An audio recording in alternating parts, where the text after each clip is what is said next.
general rules when it comes to per diems. The rates for per diems are based on the city or county where the lodging is obtained and the month traveled. These rates are typically updated annually for an October through September year, and travelers can locate these rates on the GSA website. Now, there might be instances where lodging cannot be obtained in the same location as the business purpose location, and the per diems for these locations may differ.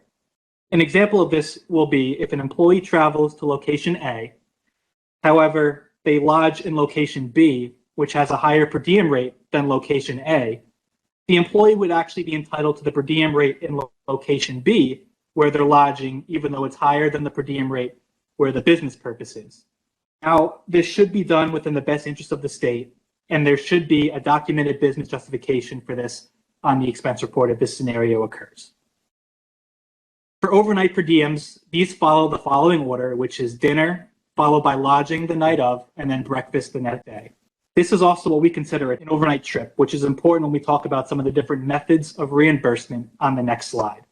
Now, travelers are entitled to extra meals when traveling. If an employee travels 1 hour before their normal start time and arrives at their destination 2 hours after their normal end time, they would be entitled to an extra breakfast and dinner. So scenario, my typical workday is 8 to 4:30. So if I were to leave at 7 or earlier and arrive at 6:30 or later, I would be entitled to that extra breakfast and dinner. Now, there are two scenarios for this. If you're traveling as an overnight trip, you are only entitled to claim a per diem on the first and last day of your travel. So if you're traveling for 3 days, you would only be entitled to that extra breakfast or that extra dinner on the first day travel and the third day of travel. You would not be entitled to an extra breakfast or dinner on the second day because those are already claimed in your overnight meal per diems. The second type are day trips, which occur again when you are traveling during the day, but you're not staying overnight anywhere. Day trip meals are also taxable, whereas overnight meals are not. And lastly, when meals and our lodging is provided as a as part of a conference or event, you are not entitled to additional reimbursement. However, you would be entitled to reimbursement with supervisory approval if the meal does not meet your dietary needs or medical restrictions. So to touch base on the two different methods of reimbursement, there are two methods. Method one, the unreceipted method. For unreceipted method, you do not need to provide a receipt for lodging. So you receive a flat rate, which essentially includes reimbursements for lodging, meals, and incidental costs.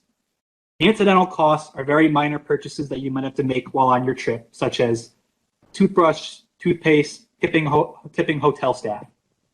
There is a small amount that's already factored into the per diem amount for these potential incidental purchases. These rates are essentially determined in the city or county, again, where the lodging is obtained, or the location to which the employee is traveling, whichever is the less of the two. Under this method, the only receipts that are required are for those purchased with the travel card. And with regards to eligible meals for the unreceipted method, you would receive a flat rate of $5 for breakfast and $12 for dinner. Again, if you're entitled by leaving that 1 hour before and arriving at that 2 hours after. For method two is the receipted method. This is where you must provide receipts specifically for your lodging. And you can receive reimbursement for actual lodging costs and an allowance for meals based on the federal reimbursement rate. For this method, it's still required that you have receipts for any travel card purchases. Travelers can still receive extra meals if eligible under this method, but the amounts differ from the unreceipted method.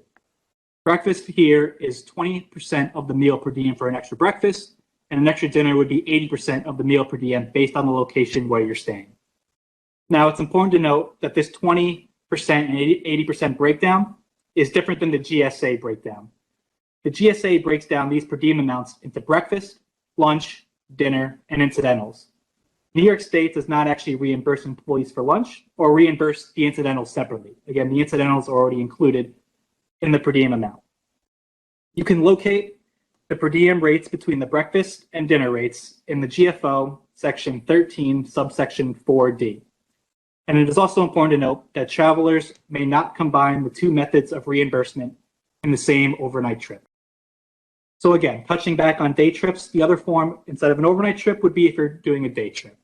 So again, you would be entitled to an extra breakfast if you leave 1 hour before your normal start time, and you would be entitled to an extra dinner if you leave 2 hours after your normal end time. If you are going the method 1, unreceipted method, you would be entitled to a $5 flat rate for breakfast and a $12 flat rate for dinner. And if you are going the method 2 with receipted method, you would be able to receive for breakfast up to 20% of the meal per diem based on the location of where you're staying, as well as up to 80% of the meal per diem for dinner, again, based on the location of where you're staying.